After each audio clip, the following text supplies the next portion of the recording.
예, 오늘 세 번째 마지막 집회 말씀을 나누도록 합니다. 1페이지 이제 하단에서부터 빨리빨리 나갈 겁니다. 마태복음 27장 6절부터 봅니다.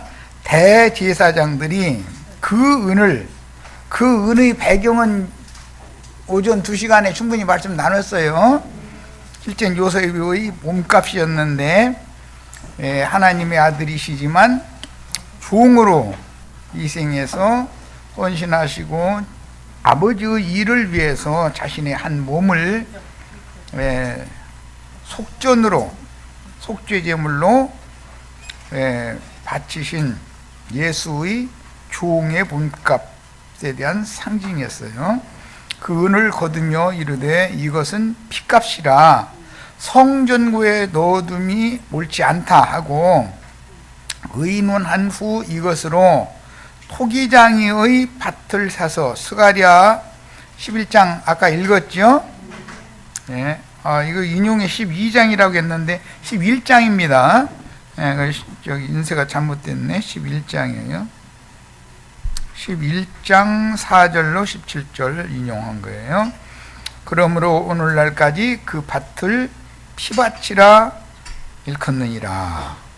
이에 선지자 예레미야를 통하여 하신 말씀이 이루어졌나니, 예레미야를 통하여 하신 말씀은 바벨론 포로에서 돌아올 무리를 예언을 할 때 그 사촌의 밭값을 대신 지불해주고 사주는 이야기였었죠. 그런데 예레미야 선지자의 말씀이 이루어지는 것은 토지 무르기가 실현되는 것을 의미하는 것이지만 스가랴 11장 말씀도 은 30과 그 은 30을 나그네들의 묘지로 토기장에게서 산 이야기는 스가랴서에서 또 인용을 하는 거니까 예레미야 선지자의 예언은 구약의 오경에서 인용을 한 것이고, 그 다음에 스가랴 선지자의 예언은 예레미야 선지자의 예언을 통해서 영감을 받아서 설명을 한 내용이에요. 이것을 마태복음 신약의 27장에서 이것을 확정을 하실 때는 구약 성경의 모든 말씀을 요약해서 지금 이렇게 말씀하신 것이다 하는 거예요. 신약 성경의 어떤 한 단락이나 한 구절을 완전하게 이해하기 위해서는 구약 성경 전체를 다 알아야 되는 거예요. 그들이 그 가격 매겨진 자라는 건 가련한 양들의 목자로서 수고하셨던 예수님의 그 가련한 양들을 먹인 품삯이죠. 실제는 이스라엘 자손 중에서 가격 매겨진 자의 가격은 30을 가지고 토기장이의 밭값으로 주었으니, 토기장이는 하나님 조물주를 말하는 거예요. 이는 주께서 내게 명하신 바와 같으니라 하였더라. 그런데 사도행전 20장 28절에서는 이 값을 하나님이 자기 피로 교회를 사는 값이었다 이렇게 설명이 됐죠. 고린도전서 3장 9절에는 너희는 하나님의 밭이요 그의 집이다 이렇게 표현을 했어요. 자, 그러니까 신약 성경이라는 건 구약 성경 전체를 알지 못하고서는 함부로 해석하면 안 되는 거죠. 굉장히 어려운 거죠. 그러니까 신약 성경이라는 건. 자, 예레미야는 이미 읽었으니까 2페이지의 하단부터 봅니다. 인봉된 증서는 열리지 않은 성경을 상징하고, 인봉하지 않은 증서, 즉 예레미야서에 나오는 열린 증서죠. 열린 증서는 계시록 10장에서는 힘센 천사가 반모섬에서 고난 중에 있는 요한에게 열린 작은 책의 말씀을 갖다 주시면서 이걸 받아 먹으라. 내 입에서는 달지만 내 배에 들어가면은 쓰게 될 것이다. 그래 하면서 열린 작은 책의 말씀을 받은 요한을 다시 파송을 하시는 얘기죠. 그것이 계시록에 7나팔 부는 내용이잖아요. 오늘 나도한 형제가 무엇 나팔을 불고 있는지 이해가 되셔요? 하나님의 나팔과 천사장의 호령 소리를 알아들은 양이 돼야죠.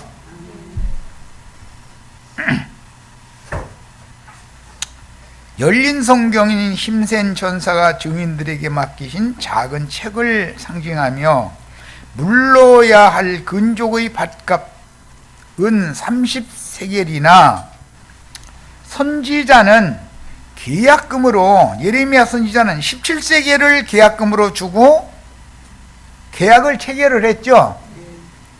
문제는 나머지 13세겔을 주의 예수 그리스도 인자께서 17세겔을 지불을 했어도 주의 성령이 오셔서 남은 13세겔을 다 지불을 해야만 완결이 되는 거죠. 그런데 17세겔의 증서만 가지고 있으면 열린 책이다, 닫힌 책이다? 닫힌 책이다. 계약금만 갖고 있는 거예요. 계약 문서만 갖고 있는 거예요. 나중에 그 계약이 얼마든지 파기될 수가 있죠. 몰지각한 목자들이 가지고 있는 언약 증서라는 것은 파기될 수가 있는 거죠. 성령이 오셔서 13세겔 나머지를 다 지불을 하셔서 완결시켜야 되는 거예요. 자, 주의 성령이 보내신 종들을 만나는 게 이렇게 중요한 거예요. 그래서 주의 성령은 모든 진리 가운데로 인도를 해주는 종들을 보내기 마련이죠. 그러므로 약속하신 때와 기한이 차면 예레미야 선지자는 70년이고 율법은 50년째 되는 희년이 차는 거예요. 주의 성령께서 은 13세겔의 잔금을 지불하고 영구히 팔 수 없는 토지의 명의를 원주인, 토기장이죠. 가나안 땅은 영구히 팔 수 있어요, 없어요? 가나안 땅에 들어가게 하신 하나님의 땅이지 들어간 사람들의 땅이 아니죠. 그래서 팔되, 가난해져서 팔되 신년이 오기까지 50년 동안만 파는 거예요. 땅을 사고 파는 건 50년 어치를 계산하는 거예요. 항상. 자, 이것이 신년율법이다. 그 다음에 원주인이신 토기장의 것으로 등기할 증인들의 사역으로 나도한 형제가 지금 이런 하나님의 인을 형제 자매님들의 심령과 마음에 자꾸 새기는 것은 주의 성령께서 오셔서 형제 자매님들의 잃었던 마음을 이제 아까 이제 쉽게 얘기하느라고 정신 빠진 사람들, 정신 팔아먹은 사람들, 얼 빠진 사람들 이제 이렇게 했는데 우리가 다 그랬었죠. 그랬는데 얼을 되찾아 주는 거예요. 정신을 되찾아 주는 거예요. 되찾아 가지고 그 회복된 영혼을 원주인 하나님의 것으로 돌려드리는 것이 사역자가 해야 되는 일이다. 내 것 삼으면 돼야 안 돼요? 우리 형제 자매님들은 나도한 형제의 양이에요, 주님의 양이에요? 알아서 하세요. 사람의 종 되시지 말고 주님의 종이 다 되셔야 돼. 토지 무르기를 이렇게 완결하며 메시아의 왕국을 회복하는 것이니 우리는 지금 메시아의 왕국의 회복을 위해서 교회 생활하고 있죠. 장자들의 교회를 회복하기 위하여 우리가 지금 교회 생활하는 거예요. 이것이 하늘의 장자교회 회복에 대한 예언 성취입니다. 스가랴서 아까 다 읽었으니까 넘어가도록 하겠습니다.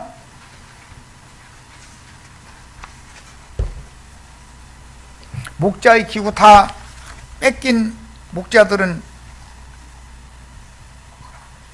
양을 칠 권리가 없는 거죠.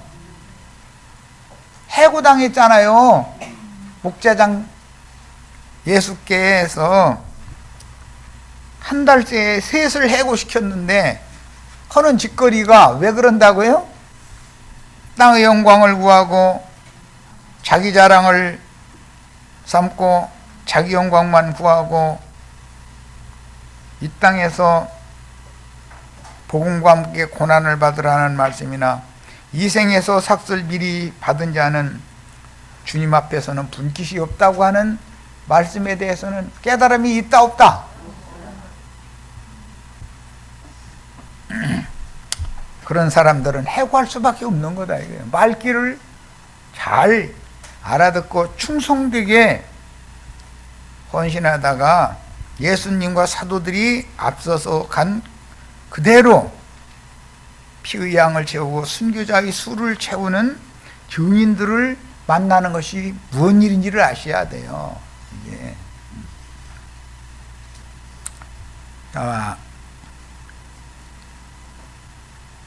사도행전 4페이지 상단부 봅니다.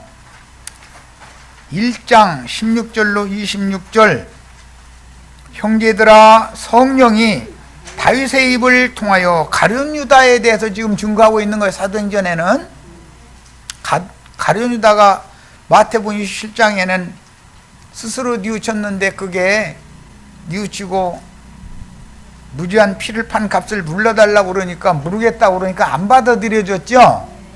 그러니까 성전 금고에다 갖다 집어 던져버리고 나가서 목매달아서 자살했다고 돼 있죠. 마태복음에는.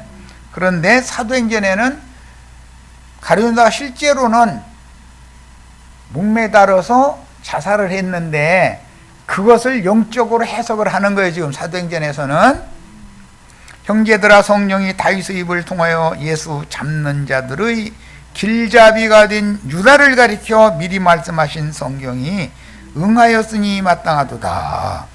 이 사람은 본래 우리수라는 건 12사도들의 하나, 12사도들 중에 하나였었다 그 말이에요. 참여하여 이 직무, 사도의 직무, 가련한 양들을 먹이고 치는 직무지요. 그런데 이 생에서는 아무 대가를 받지 않고 값없이 받은 걸 값없이 나눠주는 직무지요. 이 직무의 한 부분을 맡았던 자라. 그런데 이 사람이 불의의 삭스로 밭을 사고 후에 몸이 곤두박질하여 배가 터져 창자가 다 흘러나온지라. 이 일이 예루살렘에 사는 모든 사람에게 알려져 그들의 말로는 그 밭을 아겔다마라고 하니 이는 피밭이라는 뜻이라. 히브리어로 아겔다마라는 용어는 피밭이라는 뜻을 갖고 있다는 거예요. 시편에 기록하였으되 그의 거처를 황폐하게 하시며 거기 거하는 자가 없게 하소서 하였고 또 일렀으되 그의 직분을 타인이 취하게 하소서 하였도다. 가룟 유다가 맡은 사도의 직분을 오늘 우리들이 맡아야 된다. 그때 당시는 마띠아였어요. 한 자리 왜 비워두시는지 아시겠죠? 구약시대부터 이스라엘 땅덩어리는 12덩어리인데 12아들들에다가 2아들을 합쳐서 14아들을 야곱이 두죠.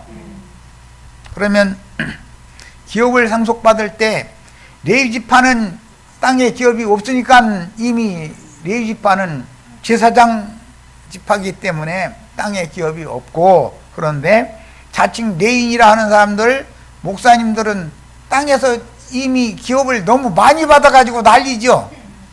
이 사람들은 열린 책을 갖고 있다는 거예요. 닫힌 책을 갖고 있다는 거예요. 뭔 얘기인지 아시겠죠? 야, 레위 지파는 하나님의 목자로 계약 체결이 된 사람들은 땅에 분깃이 없는 거다. 이미 원래가. 그런데 또 하나가 빠져야죠. 14명이니까.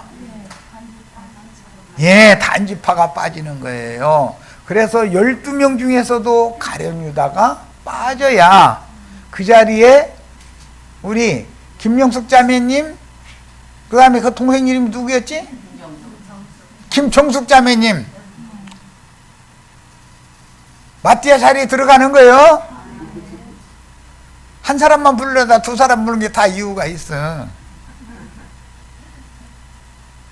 이스라엘의 아들이 몇이에요? 12명이에요? 14명이죠? 그런데 가나안 땅덩어리는 몇 덩어리예요? 그러면 두 사람은 기업을 못 받아야 되잖아. 레위와 단지파는 기업을 받지 못하는 거예요. 자, 기업을 받지 못하는 사람에 들어가야 되겠어요? 그 사람 자리를 채우는 사람에 들어가야 되겠어요? 오늘 김영숙 자매님, 김정숙 자매님 잘 왔지 그러니까. 듣고 보니까 성경 이치가 너무 맞죠? 목사님들이 땅에서도 부귀영화 다 누리고 죽은 다음에도 영광이 멸류관 쓰면 돼요, 안 돼요? 말도 같지 않은 소리 하는 거죠? 그들에게는 인봉된 계약서예요, 열린 계약서예요. 그래서 그들이 두 사람을 내세우니 하나는 바사바라고도 하고 유스도라고 하는 요셉이고, 요셉의 두 아들을 야곱에게 인사를 시켰죠. 그랬는데 육적인 장자는 므낫세는 차자가 되고 에브라임 차자가 장자의 복을 받게 돼요. 그 말씀이 사도행전에 와서 성취된다 말이에요.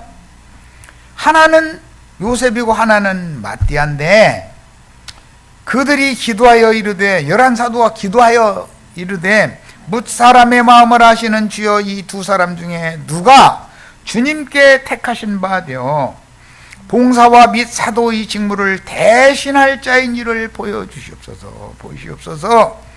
유다는 이 직무를 버리고 어디로 갔어요? 제 곳으로 갔나이다 그랬어요.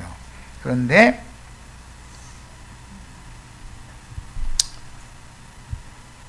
일설에 의하면 가룟 유다는 은 30을 성전구에 던져놓고 흰놈의 아들의 골짜기에 있는 바위 틈에 있는 나무에 목을 매달아 죽었다는 거예요. 그런데 그 나무가 뿌리채 뽑혔는지 삭정가지가 부러졌는지 낭떠러지로 떨어진 버린 거예요. 그래가지고 밑에 있는 바위 뾰족뾰족한 돌에 부딪혀가지고 창자가 다 흘러나와 버렸다는 거예요. 그 제곳으로 간 거죠. 그 흰놈의 아들의 골짜기 제곳이라는 건 어디예요? 지옥에 대한 상징이에요. 개이 흰놈이라는 것을 예수님은 지옥이라고 표현을 하셨어요. 가룟 유다가 그곳으로 갔어요. 제비 뽑아 누구를 얻었어요? 요셉과 마띠아 중에, 므낫세와 에브라임 중에 제비 뽑힌 건 누구예요? 에브라임이 뽑혔어요. 마띠아가 뽑혔어요. 작은 자가 뽑히는 거예요. 얻으니 그가 11사도의 수에 들어가서 12루의 아구를 딱 채운다 이거예요. 오늘 김정숙 자매님 이제 눈이 번쩍 뜨이지?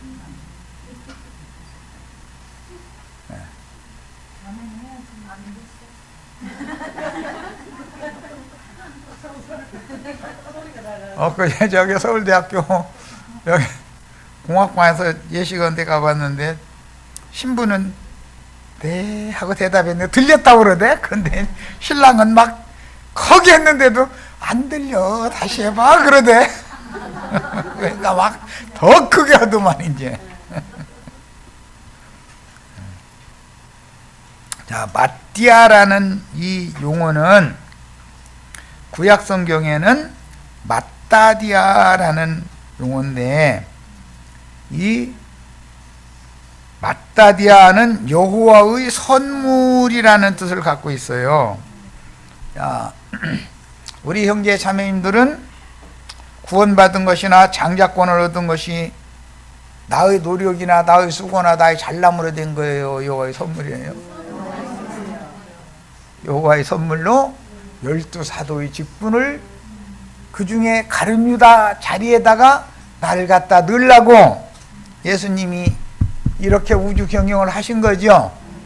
목사님들, 몰지각한 목사들 직분 다 뺏어버리죠. 왜 그래요? 내가 그 자리에 들어가서 대신하라고. 뭔 말인지 아시겠죠? 그게 마띠아라는 이름의 뜻이에요. 그 모든 것이 다 은혜다 이 말이에요. 은총의 막대기가 누구는 부러지고 누구는 부러졌던 은총의 막대기를 다시 세우고 그러죠. 누구는 연합의 막대기도 누구는 부러지고 누구는 연합의 막대기에 다시 접붙임을 받잖아요. 지금 내가 뭔 얘기인지 아시겠어요? 가련한 양들을 스가랴 선지자가 먹였는데 가련한 양들은 스가랴 선지자의 말을 따르면서 알아들었다는 거예요. 다 귀가 열리기를 바래요. 눈도 다 열리셔야 돼요. 자, 이제 계시록 6장 9절로 11절 엊그제 해준 자료 말씀 이제 이어갑니다. 다섯째 인을 떼실 때에 내가 보니 하나님의 말씀과 그들이 가진 증거로 말미암아 죽임을 당한 영혼들이 제단 아래에 있어. 이 제단 아래에 있어를 이제 오늘 살펴볼 거예요.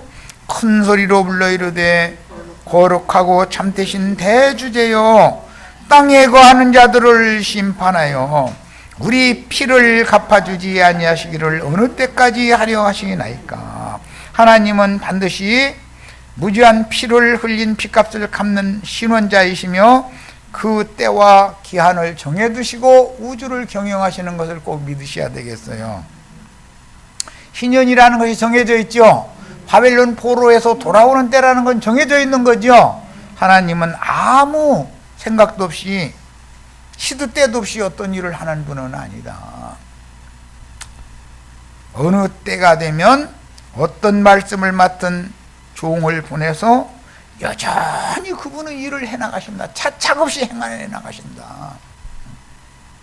우리는 어제가 오늘이고 오늘이 어제도 같고 뭐 그날이 그런데 그날이 그날이에요? 아니에요. 그럴 수가 없죠. 하나님에게는 날마다 새날이 오는 것이고 새날에는 새 일을 행하시는 거예요. 오늘 우리에게도 새 심령과 새 마음을 주시기 위하여 열린 작은 책의 말씀을 맡은 증인들을 보내서 태어나게 하셔서 하나님의 나팔과 천사장의 호령 소리를 들려주시게 돼 있어요. 그러면 목자의 소리를, 음성을 알아들어야 돼. 그리고 끝까지 쫓아야 돼. 야, 각각 그들에게 흰 두루마기를 주시며, 그들은 제단 아래에서 호소하는 자들이죠. 피값 갚아달라고. 이르시되 아직 잠시 동안 쉬되 그들의 동무종들과 형제들도 자기처럼 죽임을 당하여 그 수가 차기까지 하라 하시더라. 마태복음 23장에서 너희가 그 피의 양을 채워라 라고 하셨죠. 그리고 너희가 어떻게 지옥의 판결을 피할 수가 있겠느냐. 선고를 하시고 성전에서 나오셨죠. 그 성전, 하나님이 떠나신 성전에서 봉인된 말씀 가지고 아무한 데나 휘둘러대고 뿔로 냅다 받아가지고 쫓아내고 저희만 하나님께 영광 돌린다고 그러고 있는 예루살렘 제사장 무리들 로마를 보내가지고 싹 쓸어버리는 날이 오지요? 와요 안 와요? 그럼 세상 기독교계는 바다에서 온 큰 짐승의 뿔들에 의해서 쓸어버림을 당하는 날이 반드시 오겠네. 우리는 그 날이 되기 전에 그 큰 시험의 때를 피해야죠. 지옥 판결을 피해야 되잖아요. 마귀와 그 사자들을 위하여 준비해 두신 영영한 불에 함께 들어갈 필요가 있어요, 없어요? 알아서 하세요. 그런데 이건 중요하니까 시험 문제는 꼭 낼 거예요. 알아서 한 말이 무슨 뜻이냐 또 이러고 낼 거예요 이제. 자, 출애굽기 29장 12절부터 읽습니다. 성경 찾습니다. 우리는 성경에 대해서 너무 무지해 사실은.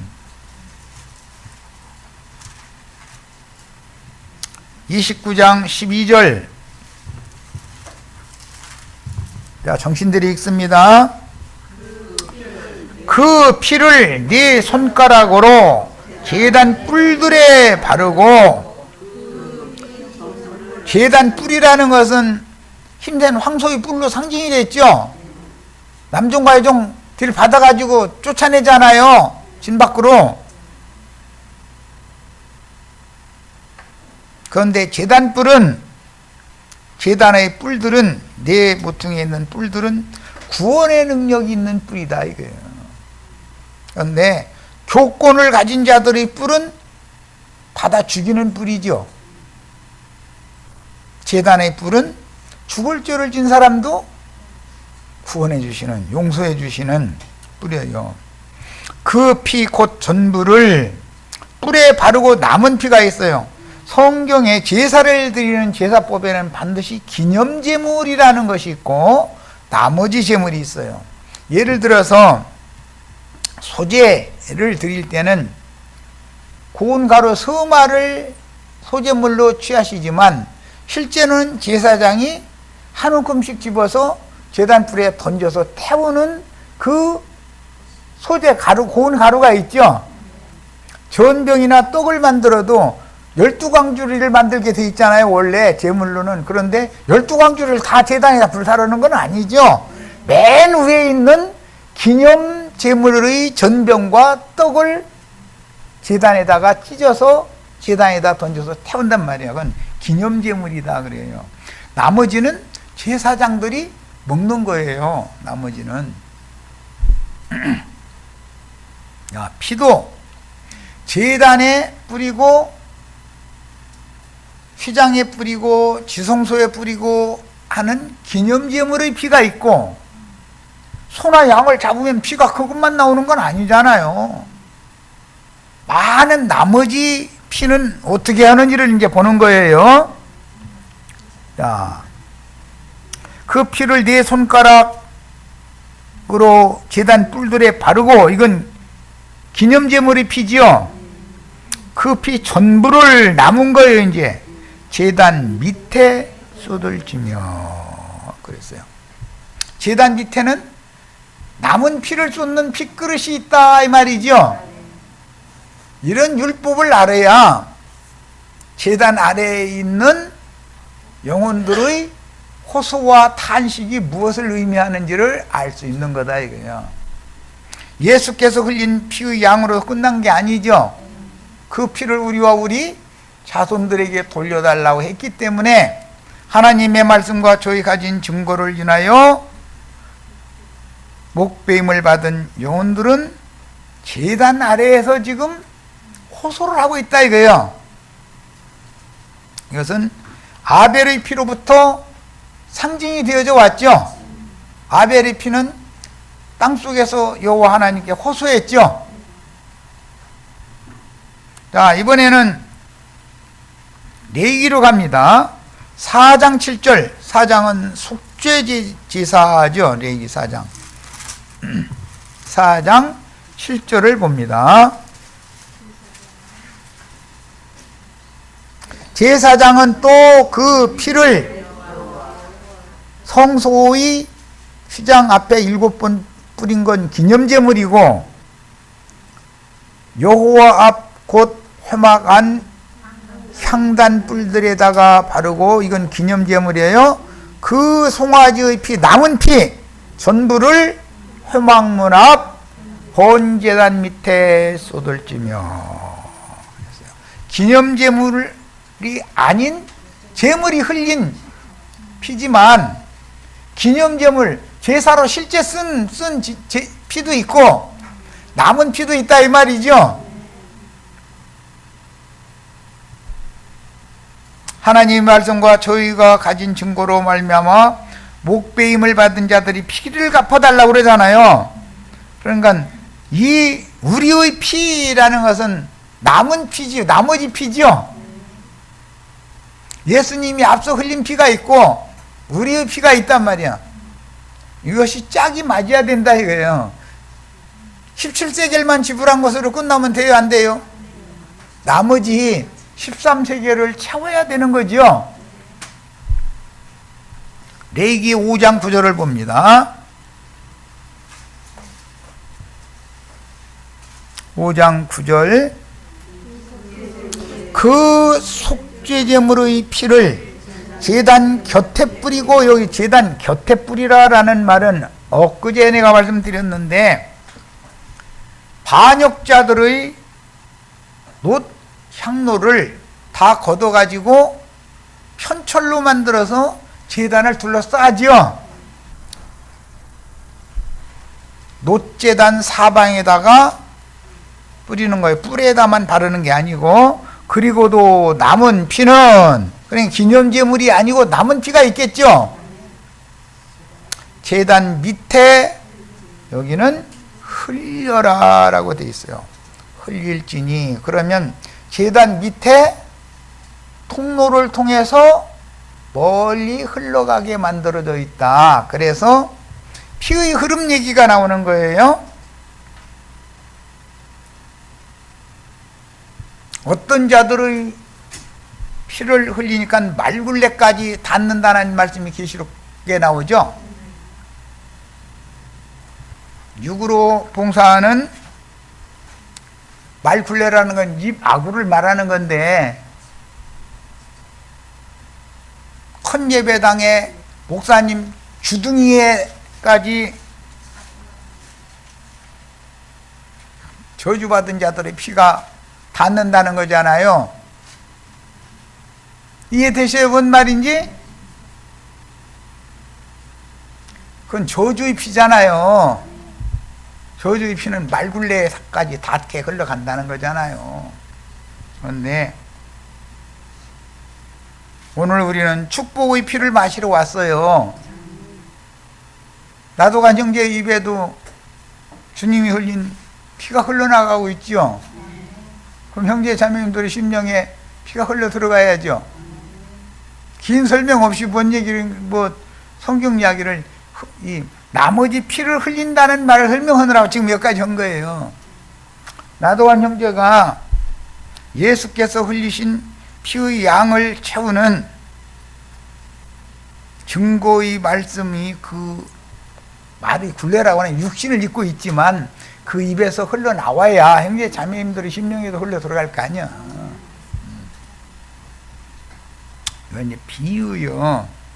광야에서는 피를 그냥 광야 땅에다가 버려서 흙으로 덮었어요. 광야 성막에서는. 그러나 가나안 땅에서는 이동을 하지 않지요. 성전이니까.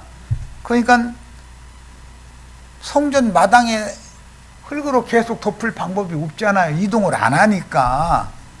그래서 관을 통해서 피가 흘러서 기드론 시내로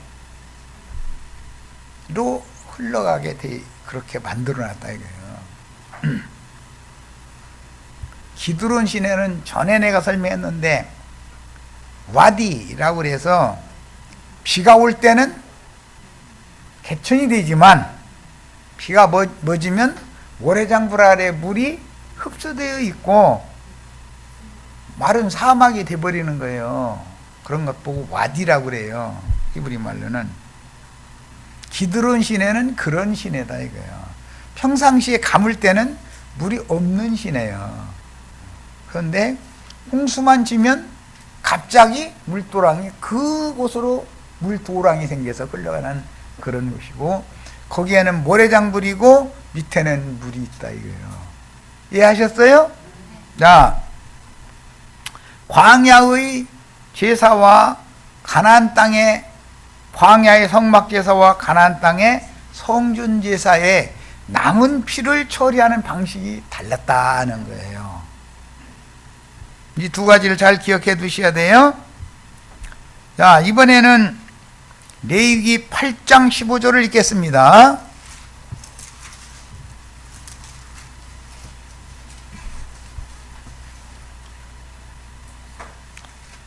속죄제의 수송아지를 모세가 잡은 거예요. 잡고 그 피를 가져다가 손가락으로 그 피를 제단의 네 귀퉁이 뿔에 발라 제단을 깨끗하게 하고 그 피는 그랬는데 남은 피단 말이에요. 남은 피. 제단 뿔에 바른 피 외에 남은 피가 더 많겠죠.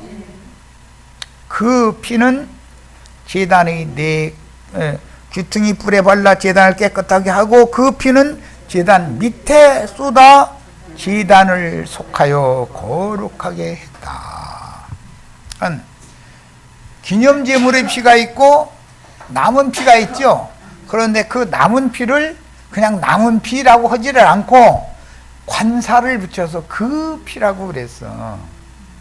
하나님의 말씀과 저희가 가진 증거를 인하여 목배임을 받은 자들의 피를 관사를 그냥 붙여서 그 피다 그래요. 어디다 흘려요? 제단 아래에다가 쏟는 거예요. 이것은 광야 제사이기 때문에 그런 거예요. 제단 아래에 가나안 땅에서 성전 제사는 관을 통해서 그 피가 어디까지 흘러간다? 기드론 시내까지 흘러가게 만들어 놨다. 이것이 제사법이에요. 자, 이번에는 레위기 9장 9절 마지막으로 읽겠습니다.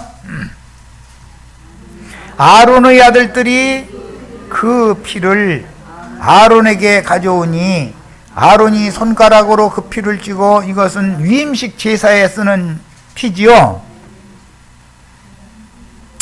손가락으로 그 피를 찌고 제단 뿔들에게 바르고 그 피는 이라는 이 피는 나머지 피다. 이게 나머지 피. 하나님 말씀과 저의 증거를 인하여 목배임을 받은 제단 아래에 있는 영혼들이 흘린 피다 이 말이야. 그러니까 예수가 흘린 피가 있고 그것이 다가 아니죠. 피의 양이 채워져야죠. 그래야 하나님의 뜻이 이루어져요. 그래서 하나님 말씀과 저희 가진 증거를 인하여 주의 성령의 보내심을 받아서 열린 책의 말씀을 받아먹고 소화시켜서 다시 예언하는 자들의 순교자의 수가 차야만 한 시대가 종결되는 것이다. 하나님의 뜻이 이루어지는 것이다. 그런 것을 이해를 잘 하시기를 바라요. 자, 지금 우리는 출애굽기와 레위기를 읽었고, 광야의 성막제사에서 기념제물로 번제단 뿔에 바르고 사방에 뿌리는 피는 예수 그리스도의 흘리신 피지요. 그 다음에 그 제물의 남은 피 전부를 제단 아래에 흘려서 땅에 묻는 남은 피를 처리하는 제사법에 대해서 깨달아야 된다. 예수의 피가 다가 아니죠. 피의 양이 채워져야죠. 이해되셔요? 아까는 우리 김정숙 자매님 오늘 모임에 잘 오셨고, 사도들의 수에 우리를 채우기 위하여 가룟 유다가 반역을 하고 제 곳으로 가야봤죠. 그 자리에 우리 형제 자매님들이 채워야죠. 채운다는 뜻은 무엇을 말하는 것이 사실은 하나님의 말씀과 저희가 가진 증거를 인하여 목배임을 받을 자의 수를 채운다라는 말인 것이지, 세상에서 부귀영화 누릴 자들이 수를 채운다는 말이 아니죠. 김정숙 자매님 아셨어요? 세상 부귀영화 누릴 자의 수를 채운다는 말이 아니에요. 성령의 말씀을 대언할 자들의 수를 채운다는 뜻이기 때문에 순교자의 수를 채운다라는 뜻이다, 그런 말이에요. 이제 이해하셨죠? 그리고 가나안 땅에 성전이 지어진 후로 제사에 쓴 피와 남은 피를 관을 통해서 기드론 시내로 흘러들어가게 하는 피의 의미를 상고하므로 기념제물로 바쳐진 예수 그리스도의 피와 증인들이 흘려야 하는, 즉 가룟 유다 자리를 대신해야 하는 우리들이 흘려야 되는 피의 양이 채워지는 이치를 깨달아야 된다. 말씀이 이루어져야죠. 오늘 이 말씀을 들은 우리 형제 자매님들을 통해서 주님의 말씀이 반드시 이루어지기를 바랍니다. 예수 그리스도의 사후 매당지는 하늘아버지의 품이요 예수님의 영혼이 오른편 강도 함께 들어가셨던 음부의 낙원이며, 그곳에서 생명의 부활로 일어나 영광의 성으로 승천하거나 심판의 부활 때를 기다리게 되는 것이다. 피로 구속받고 위로부터 난 영을 가진 성도들이 이 생을 떠나면 사도들, 증인들이 들어가시는 처소는 그리스도 안에서 자면서 오는 부활을 기다리는 음부의 낙원이며, 첫째 부활로 일어나면 하늘아버지의 성전인 신부성에 들어가므로 아브라함의 후사들을 위하여 하늘에 준비한 한 성이 있죠. 이 육신의 장막집이었던 몸은 땅 속에 묻혀서 분해되어 한 줌의 흙으로 돌아가지만, 그 영혼은 새로운 피조물이 된 새 영과 새 마음으로 다시 창조한 영혼은 영의 몸을 입고, 거기 고운데 그 오타가 나왔네. 입고 영광 중에 나타나서 신의 도성에 들어가는 것이 이기는 자들의 결국이다. 골고다 동산에서 죽임당한 예수님의 무덤, 곧 구약시대 믿음의 선진들이 사후에 들어가서 생명의 부활을 기다리던 영혼의 안식처인 하늘아버지의 품을 상징하는 막벨라 밭, 막벨라 밭은 피밭이죠. 그 밭을 사면 밭 중심부에는 바위에 판 굴 무덤이 있어요.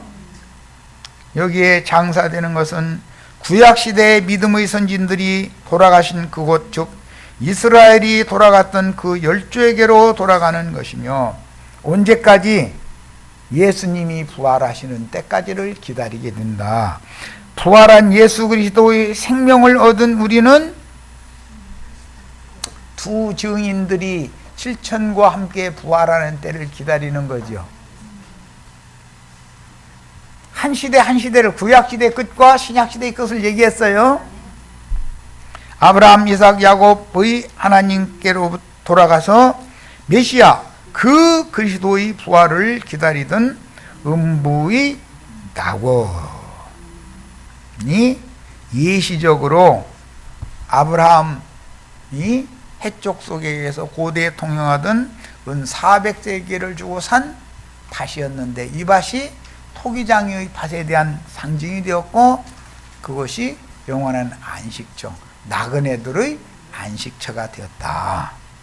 그런데 우리는 구약시대 사람들이 아니니까 우리는 야곱이 해쪽 속에게 금화로 금 100크시타를 주고 산 밭에 있는 굴에 장사되는 걸 추구하는 거예요. 우리는 금화는 금 달란트고 은화는 은 문화로 상징이 됐어요. 하나님의 나라에 들어가는 건 영이 거듭나면 들어가지만, 아들의 나라인 천국에 들어가려면 금화로 산 밭에 들어가야죠. 하나님 나라와 천국은 같은 것 같지만 다릅니다. 하나님의 나라는 영원부터 영원까지지만, 아들의 나라는 예수 그리스도의 성령이 오셔서 교회를 세운 것으로부터 시작해서 천년이 차기까지만을 말하는 거기 때문에, 하나님의 나라의 첫 번째 분깃은 기본적으로 어디야 되고, 금화로 산 갑절의 2배의 기업을 받아야 된다 이거예요. 그러니까 하나님 나라 백성이 되는 건 기본이죠. 하나님의 아들들에게만 주는 특별한 분깃도 받으셔야죠. 장자들은 2배의 분깃을 받는 거예요. 성경이 어떻게 예언이 되어져 있고 어떻게 우리 것으로 실현되어져야 되는지는 형제 자매님들의 믿음의 문제인 것이다. 자, 여기까지 해서 오늘 집회는 마칩니다. 다음 목요일 날 누가복음 23장 이하에 있는 말씀을 내가 지금 오늘이 화요일인 줄 알았더니 오늘이 목요일이었어? 참 행복한 소리네. 날짜 가는 것도 몰라 이제. 날짜가 잘 간다는 말이지 뭐. 괴롭게 가면 내가 이러고 했어. 자, 그러면 며칠이요?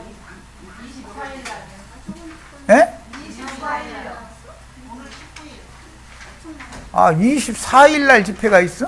네.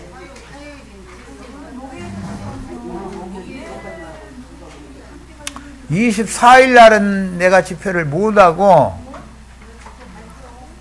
24일 날은 내가 엊그제 13일 날 검사 결과를 보러 의사 만나러 가야 되기 때문에 계약이 돼 있기 때문에 안 되고 25일 날 기쁘다고 죽으셨네를 진짜로 하는 날 25일 날 모입니다. 수요일 날 다음 주는 그냥 수요일 날 모이고 목요일 날 연속 이틀 모이는 거예요. 그러면 25일 날로 모입니다. 자, 여기까지 해서 마칩니다.